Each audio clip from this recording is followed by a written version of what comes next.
What's up, guys? Today we're going to be talking about the backend architecture, so the API architecture technically.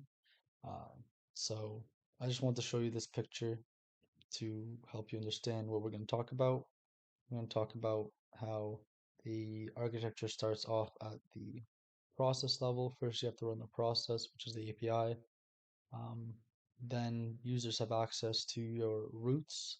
They get authenticated or allowed to go into the controllers through the middleware.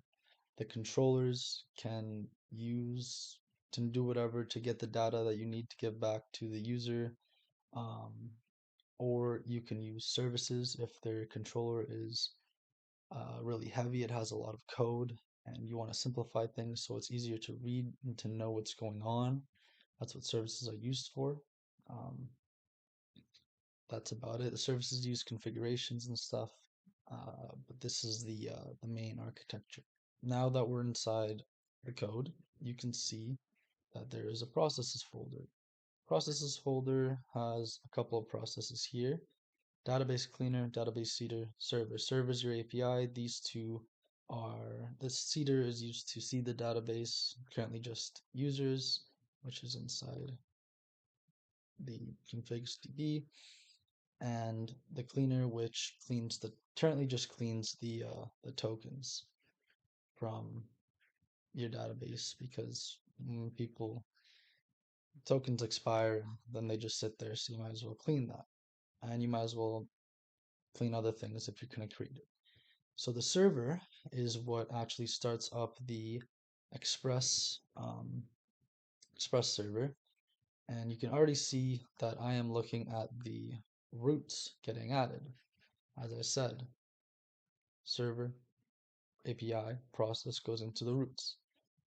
So uh, after you create the server, you have the API running.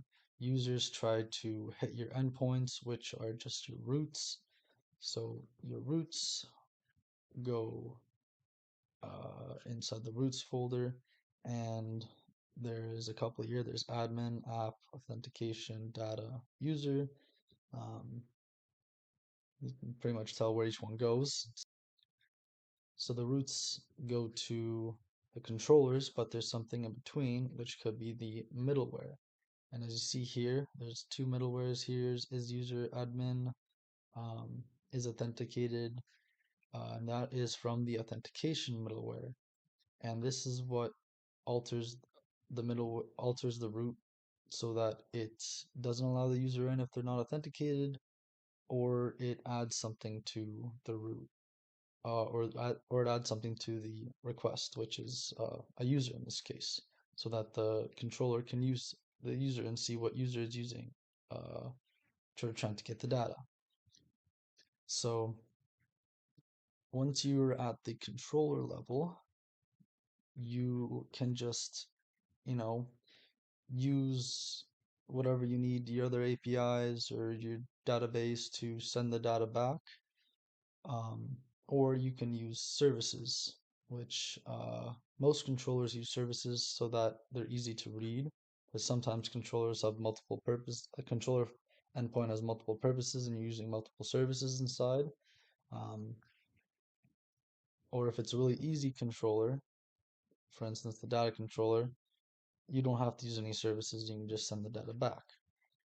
Um, Yeah, that's about it. The services, as you see here, um, pretty pretty easy to understand what's going on. It's just function libraries that the controllers can use to give the data that's needed back to the user. Uh, that's about it. I don't think there's anything else. Constants for the constants used within your backend. You don't want to keep making strings. You just want to put it once and change it once so that it can be altered everywhere. Uh, Classes, HTML for emailing, um, models for the database, so tokens, user, IP configurations, uh,